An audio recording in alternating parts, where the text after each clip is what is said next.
अपने मन में एक संकल्प ले चुके हैं कि हम लोग भारत आदिवासी पार्टी के साथ चलेंगे और सभी आदिवासी भाई बहन माता पिता सभी शिक्षा से लेकर हमारे गांव के अखाड़ा व्यवस्था तक सभी को हम लोग आदिवासी पार्टी में जोड़ने का काम करेंगे और एक लड़ाई लड़ेंगे जो कि आदिवासी का लड़ाई कहते हैं।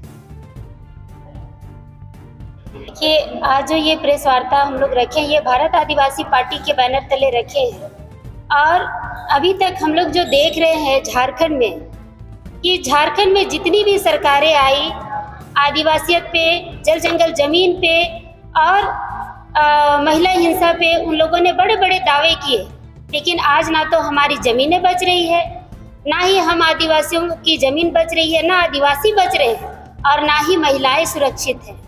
आज रोड चलते महिलाओं के साथ गैंगरेप हो जा रहा है, छोटी बच्चियों तक को नहीं छोड़ा जा रहा। इसका सबसे बड़ा कारण है कि सरकार का जो प्रशासनिक व्यवस्था है वो सबसे खराब है।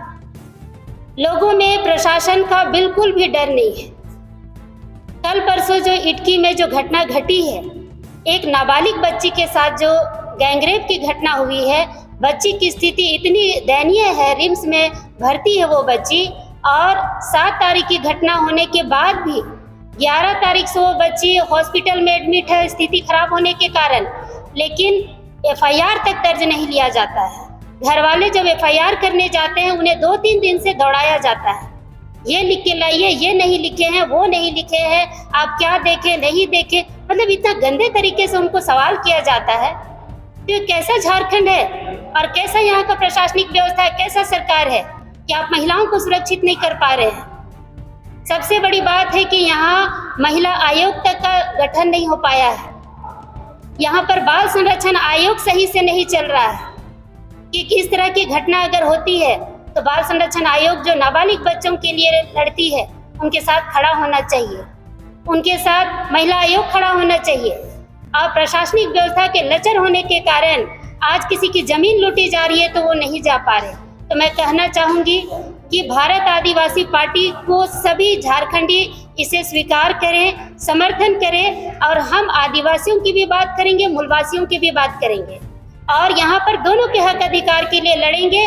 और जिस दिन अगर हम लोग आपके समर्थन से हमारे लोग अगर विधानसभा में आते हैं तो सबसे पहले हम अपने जल जंगल जमीन बचाने की बात करेंगे और आदिवासियत को बचाने की बात करेंगे। मैं कहना चाहूँगी यहाँ शिक्षा का स्तर भी इतना गिरा हुआ है। आप देखिए ग्रामीण क्षेत्रों में सरकारी स्कूल तो है लेकिन आज तक उन पर भाषा की पढ़ाई तक शुरू नहीं की गई।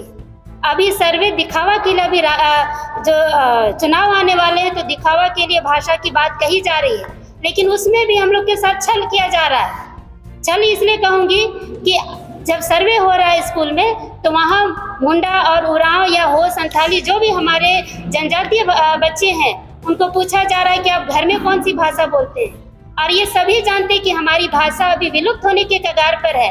लोग अपने घरों में क्षेत्रीय भाषाओं को बोलते हैं जैसे नागपुरी, सादरी, और उसी भाषा को सर्वे लिस्ट में चढ़ाया जा रहा है ताकि नागपुरी क्लास के टीचरों का वहाँ भर्ती किया जाएगा। तो फिर हमारा मुंडारी और कुड़ुक और वो संथाली भाषाएं तो हमेशा के लिए खत्म हो जाएंगी। तो हम कहना चाहते हैं कि सरकार इस पर फिर से विचार करे और मुंडा जनजाति के बच्चों के लिए मुंडारी पढ़ाई की व्यवस्था कराए, उरांव जनजाति के लिए कुड़ुक पढ़ाई की व्यवस्था, इसी तरह जितने भी जनजाति हैं जो 9 जनजाति भाषा है उसको सभी स्कूलों में उसको लागू करें और सभी बच्चों को उसको पढ़ाई कराए, तभी हमारा भाषा सुरक्षित हो सकता है।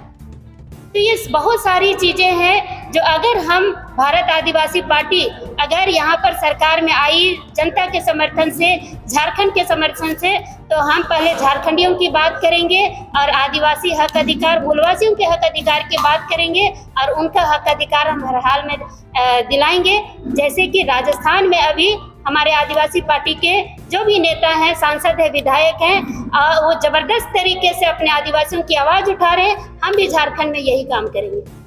लगातार देखा जा रहा है करोड़ों अरबों रुपए वहाँ पर ईडी के द्वारा छापेमारी में निकाले जा रहे हैं, लेकिन जनता के विकास के लिए खर्च करने के लिए पैसे नहीं है। तो साफ यहाँ पर देखा जा रहा है कि आप सिर्फ चुनाव लड़ने के लिए, राजनीति करने के लिए पैसा इकट्ठा कर रहे हैं। जनता के लिए आपके मन में कुछ भी नहीं है। आप एजेंडा तो लाते हैं पर एजेंडा पर खरा नहीं उतरते। आप पेशा कानून नियमावली की बात करते हैं, लेकिन पेशा नियमावली अभी तक 5 साल खत्म होने को है, आप लागू नहीं किए। भाजपा ने भी नहीं किया, कांग्रेस जेमे में भी नहीं किया। तो हम लोग यही कहेंगे कि ये सारी सरकारें जो भी हैं भ्रष्ट हैं। अब आदिवासियों को, मूलवासियों को जागना होगा और अपने हक अधिकार की बात करना होगा। तो क्या यही कारण है ग्रामीण पार्टी के हैं, ये राजनीतिक पार्टियों के समर्थन के लोग हैं, उन्हें ये बात पच नहीं रहा है कि यहाँ विकल्प के रूप में कोई बड़ी पार्टी यहाँ पर आ सकती है। और जब ये भारत आदिवासी पार्टी झारखंड में आई और बृहद तरीके से जो उसका उद्घाटन हुआ, तो लोग इसको पचा नहीं पा रहे हैं। मैं बताना चाहूंगी कि राजस्थान में बीजेपी के सांसद और विधायकों को हराकर भारत आदिवासी पार्टी सत्ता में आई है। तो फिर आप कैसे कहेंगे कि ये बीजेपी का बी टीम है? अगर ये बीजेपी का बी टीम होता तो वो कांग्रेस को हराते, ना कि बीजेपी को। तो यहाँ पर भी यहाँ ए और बी की बात ही नहीं है। अगर हम बी टीम है तो ए टीम कौन है भाई? हम सवाल करना चाहते हैं कि अगर हम बी टीम है तो ए टीम कौन है? ये बिल्कुल सरासर गलत है। सिर्फ और सिर्फ ये झारखंडियत और आदिवासियत की बात करने के लिए पार्टी है। कोई ए और बी और सी टीम नहीं है और हम इसी तर्ज पे आगे बढ़ेंगे। वो सिर्फ पार्टियों की गुलामी कर रहे हैं। माटी की बात आज तक उन लोगों ने नहीं की है, ना ही स्थानीय नीति, नियोजन नीति की बात की है, और ना ही आदिवासी मूलवासी के हक अधिकार की बात की है, ना ही यहाँ पर नौकरी रोजगार की बात की है। यहाँ यूपी बिहार से आकर लोग यहाँ पर नौकरी पा रहे हैं, रोजगार पा रहे हैं, नौकरियों को खरीद रहे हैं 8 से 10 लाख रुपए में। लेकिन यहाँ पर जितने भी एमएलए एमपी हैं सब चुप बैठे हैं। अगर आदिवासी एमएलए अगर खुद के बल पर अगर यहाँ पर विधायक बने हुए रहते, विधानसभा गए हुए होते, तो आज हम आदिवासियों की बात करते, हमारे लिए जल जंगल जमीन को लूटने से बचाते, और हमारा जो कानून जो हमारा जो खत्म होने के कगार पे है, जो पेशा नियमावली नहीं बन पाया है, उसको वो सिरे से वहाँ पर जैसे ही सरकार बनी और वो नियमावली को यहाँ पर लागू करते, समता जजमेंट को लाते ताकि हमारा खनिज नहीं लूटा जाता। खनिज हम आदिवासियों के बीच में रहता, झारखंडियों के बीच रहता, लेकिन आज आदिवासी विधायकों की गलती के कारण आज हमारा खनिज भी लुटा रहा है, जमीन भी लुटा रहा है, और आदिवासियों की महिलाएं भी लुटा रही है।